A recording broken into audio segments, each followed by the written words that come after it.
ఇది కేవలం media సీఈఓలకి, senior రిపోర్టర్స్కి, కెమెరామ్యాన్స్కి, రిపోర్టర్స్కి వినండి. మీడియా ఓనర్స్ అమ్ముడు పోయారు, ఒకరిద్దరు తప్ప. ఇంత పెద్ద ఆర్డర్ ఇవాళ వస్తే ఒకడైనా లైవ్ ఇచ్చాడా? ఒక ఛానల్ లైవ్ స్టార్ట్ చేసి ఆపేసింది.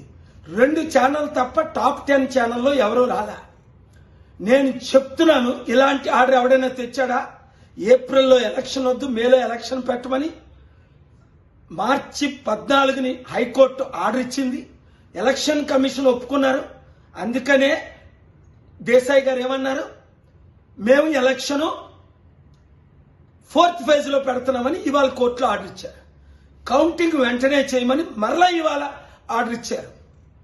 ఇవన్నీ సత్యాలు కదా? స్టీల్ ప్లాంట్ ఎంత అమ్ముతున్నారు, ఎందుకు అమ్ముతున్నారు, ఎంత ఉంది?